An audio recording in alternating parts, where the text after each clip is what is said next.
Listen to the following talk. A flatterer can never be loyal. Flattery is a form of social behavior. In the context we're discussing, it manifests through words or actions directed toward a specific individual. At its core, flattery involves excessive praise, exaggeration, or unmerited compliments. In our nation's traditional culture, flattery has never been considered virtuous. This is reflected in terms like sycophantic, bootlicking, or fawning, often accompanied by descriptors such as groveling or obsequious. When flattery becomes brazen and shameless to the point of offending those around it, it earns derogatory labels like shameless flattery or devious flattery. If the target of flattery is a king and the flatterer is an official, the flatterer becomes known as a sycophantic courtier. This behavior forms a cohort, a clique of flatterers, that stands in stark opposition to another celebrated ideal, the loyal minister. In more recent history, during French colonial rule, we saw the emergence of a behavior colloquially referred to as flattering the ladies. In this context, the targets of flattery are women, while the flatterers are presumed to be men. While it may seem similar to acts of gallantry, the sophistication and genuine charm of gallantry are worlds apart from the cheap, criticized nature of flattering the ladies.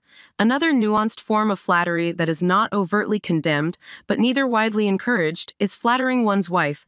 This behavior is fairly common and has even become a personal principle for some husbands. So much so that they've reimagined an old saying, "A man who fears his wife lives well. A man who doesn't risk ruin," opening parenthesis, exclamation mark, question mark, closing parenthesis. In contemporary language, a newer term for flattery or excessive praise has surfaced, ball lifting. A recent phrase, insincere flattery, has also gained traction. However, the truth is, all flattery inherently lacks sincerity, even flattering one's wife. This behavior often serves the husband's self-interest, whether to maintain peace at home or avoid conflict. If you disagree, feel free to provide an example of genuine, selfless flattery. The point here lies in the motivation behind flattery. There's always a reason. No one flatters without an ulterior motive. Of course, some individuals have made flattery a habit, never missing an opportunity to praise others excessively. Such people are often pejoratively labeled as sycophants or bootlickers. Regardless, this behavior reflects one's character. Those who engage in flattery, particularly sycophantic courtiers, are closely aligned with treacherous officials and can never aspire to become loyal ministers. Recently, there has been a proposal to legislate against insincere flattery, i.e., to ban it.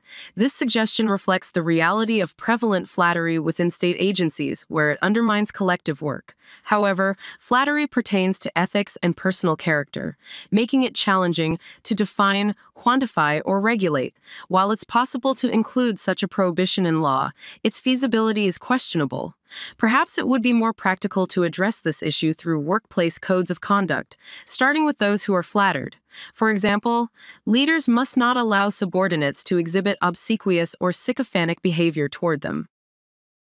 This content is just an example for learning English. Thank you for watching. This is a VTP channel. How do you feel about this video? Please leave a comment below.